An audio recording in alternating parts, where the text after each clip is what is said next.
السلام علیکم ناظرین، آج ہم آپ کے ساتھ ایک ایسا واقعہ شیئر کریں گے جس میں ایک بادشاہ جس کا نام شاداد تھا، جس نے پہلے خدائی کا دعویٰ کیا اور پھر اللہ کے مقابلے میں ایک جنت تیار کی جس کو تیار کرنے کے لیے 300 سال لگ گئے، لیکن خدا کو کچھ اور ہی منظور تھا۔ آئیے تفصیل کے ساتھ واقعہ شروع کرتے ہیں۔ قوم عاد میں 2 بادشاہ ہوئے، شدید شاداد۔ ان کا پایہ تخت یمن میں عدن کے نزدیک تھا۔ یہ دونوں بادشاہ تمام روئے زمین پر سلطنت کرتے تھے۔ ان کے پاس بے انتہا فوج اور بے شمار خزانہ تھا، لیکن شدید کے مرنے کے بعد سلطنت اس کے بھائی شاداد نے سنبھالی اور وہ تخت نشین ہوا۔ شاداد نے حکومت سنبھالتے ہی حکومت کو اور بھی ترقی دی اور اس کو انتہائی عروج پر پہنچا دیا، یہاں تک کہ دنیا میں جس قدر بھی بادشاہ اور حکمران تھے، کوئی شخص بھی اس کے خلاف دم مارنے کی طاقت نہ رکھتا تھا۔ اسی بنا پر اس نے خدائی کا دعویٰ کیا۔ اس پر زمانے کے عالموں نے اس کو بہت کچھ سمجھایا، بہت روکا۔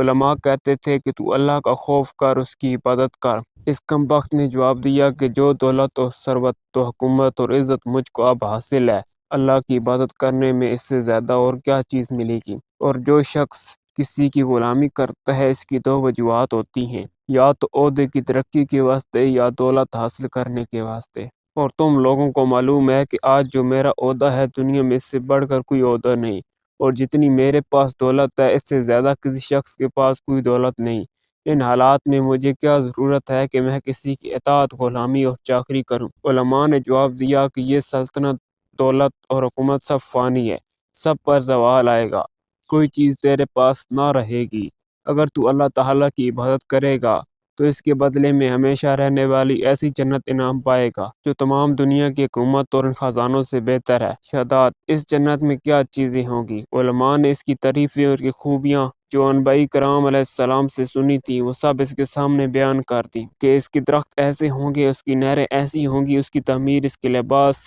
ایسا ہوگا۔ سب کو شاداد کو تفصیل سے بتا دیا۔ اس تفصیل کو سن کر شاداد نے کہا، واہ، میں تو سمجھتا تھا جانے وہ جنت کیسی ہوگی۔ اگر تمہارے اللہ کی یہی جنت ہے تو مجھ کو اس جنت کی ضرورت نہیں، کیونکہ میں بھی ایسی جنت اپنی سلطنت میں تیار کرا سکتا ہوں۔ علماء اس بکواس کو سن کر خاموش ہو گئے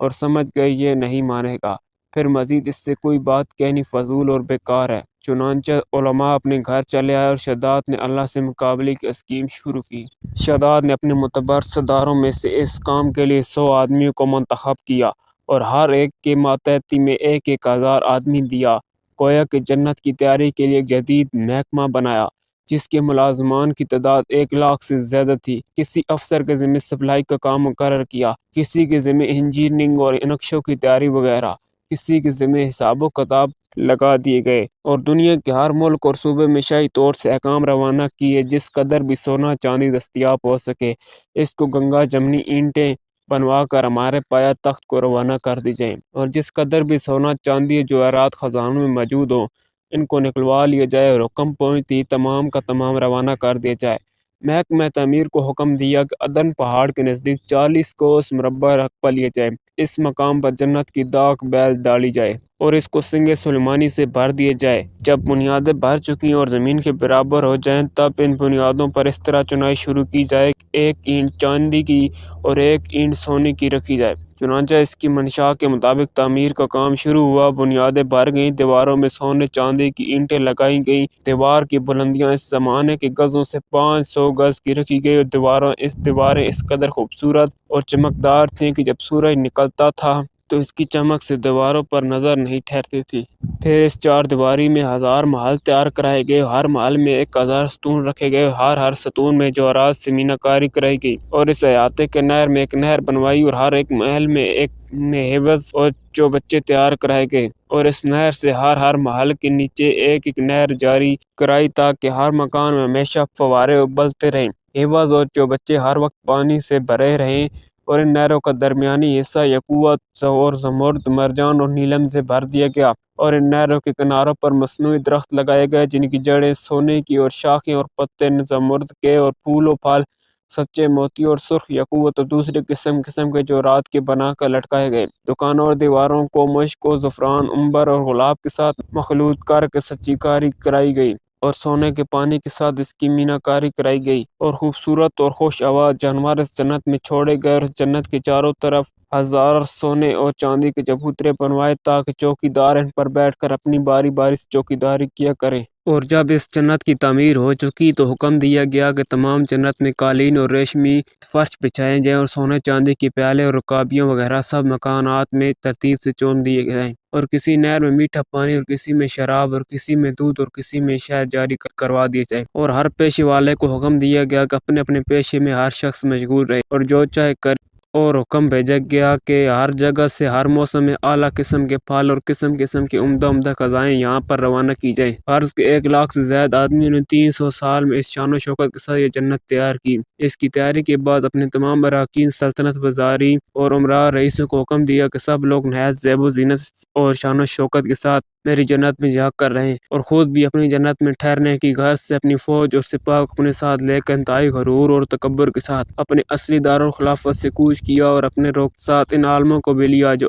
اس کو اللہ کی جنت کا لالچ دیتے تھے۔ راستے میں ان عالموں سے کہنے لگا کہ تم اس بحثت کی خاطر مجھ کو کہتے تھے کہ کسی دوسرے کے سامنے سر جھکاؤں اور ذلیل ہو جاؤں، اور اب میری قدرت اور تمہارے اللہ سے میری بے نیازی تم لوگوں کو اچھی طرح معلوم ہو جائے گی۔ چنانچہ اس شان و شوکت کے ساتھ اس جنت کے قریب پہنچا، جنت والے استقبال کے لیے جنت سے باہر نکلے، سونے چاندی جو رہت اس پر قربان کرنے لگے، اور نذرانے جو قسم قسم کے تھے اس کی خدمت میں پیش کیے گئے۔ شہزاد اس غرور اور تکبر کے ساتھ اپنی جنت کی طرف جا رہا تھا۔ جب جنت کے دروازے پر پہنچا تو اس کے پیچھے لاکھوں کروڑوں تماشائی تھے، آگے آگے شہزاد کی سواری چل رہی تھی، شادیانے بج رہے تھے، نفیرے کی آواز مست کر رہی تھی، شہزاد کا چہرہ خوشی کے باعث پھول کی طرح کھل رہا تھا۔ لیکن اس ساز و سامان شان و شوکت کے ساتھ جو ہی شہزاد نے جنت کے دروازے پر قدم رکھا، اسی وقت آسمان کی طرف سے ایک ایسی کڑک کی سخت آواز آئی کہ تمام ساتھی ہلاک ہو گئے، اور شہزاد بھی اسی کڑک کی ہیبت ناک آواز سن کر بے ہوش ہو کر گھوڑے پر سے گر گیا،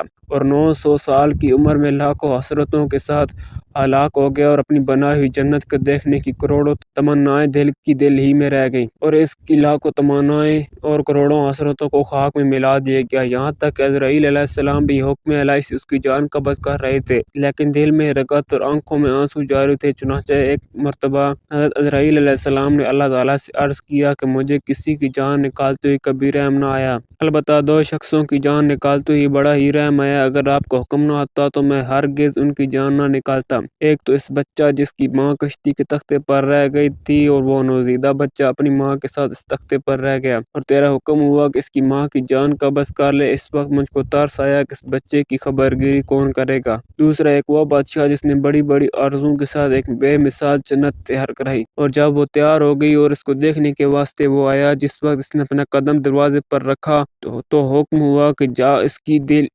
اس کی روح قبض کر لے۔ اس وقت بھی مجھے بہت رغبت آئی کہ تو ہی جانتا ہے کہ اس کی کیا کیا حسرتیں دل ہی میں رہ گئیں۔ اللہ تعالیٰ نے اس جواب میں ارشاد فرمایا کہ بادشاہ وہی لڑکا تھا جس کو ہم نے بغیر ماں باپ کے پرورش کرا کے اس درجے کو پہنچایا تھا، لہٰذا اے اسرائیل تو نے ساری مخلوقات میں دونوں مرتبہ شہزادی پر رحم کھایا۔